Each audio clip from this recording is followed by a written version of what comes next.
I wanted to give you an example of how I set up my room for renting.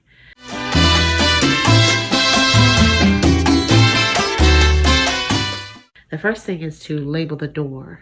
I was told years ago that if you don't label the room as separate from the house, or just labeling, as you can see, I put A, but you can use 1, 2, 3 for your doors or whatever. If you don't label it and you need to evict someone, sometimes they'll come in and evict the whole house because they don't know which is which. So that's why I always label my doors. Whether that's still true or true in other areas, I don't know. But I always label them. It also is good so people know that you're renting out this room and you don't have access to the other rooms. You're just renting room A. Okay, the second thing is, as you can see, the paint is not the best in the world.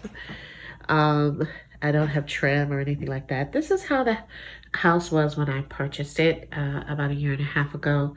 And I decided not to paint because I'm renting out the room. And once I rent out the room, and then I have money coming in, I'll let the renters pay for the paint. Well, one renter pay for the next paint. And then that's when I'll go ahead and fix it up. If I don't move out before then. As you can see, there's a side table here. It's really a fold-away table. I just put that there for as a nightstand. I usually do not include the light nor the trash can. If they need one, I'll let them borrow it or use it. But my dealings, I have found out that whatever you allow to be used, it usually will not come back to you. I supply the bed. I don't include the bedding when I rent out. This is a full-size bed because I'm renting out the room to one person. And I would probably put in a queen or a king if I were renting out to 2 people. Again, I don't include the bedding when I rent out, but I do include the bed. Also, this is a mattress, not a box spring. I use a metal frame instead of a box spring, and I usually do it at about 12 inches, 12 to 15 inches high, maybe even 18 inches, so that they can store things underneath the bed. It also cuts down on bed bugs. I require that the beds have bed bug covers. If they do not have a bed bug cover and we happen to get bed bugs, then the renter will pay for the bed bugs, or they'll be required to pay for the bed bugs. Next, there's a chair in here. I usually do not supply chairs. If they ask to use it, then I may, but I usually do not supply this. This room is currently set up as a guest room, so I leave it in here for my guests.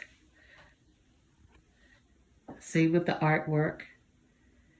I usually don't supply the artwork, but again, it's set up now as a guest room. The desk, I would supply. I would allow them to use that desk. I just have to know and understand that when they move out, it may be broke up, tore up, whatever, if I allow them to use it. This desk wasn't that expensive. I usually supply one dresser.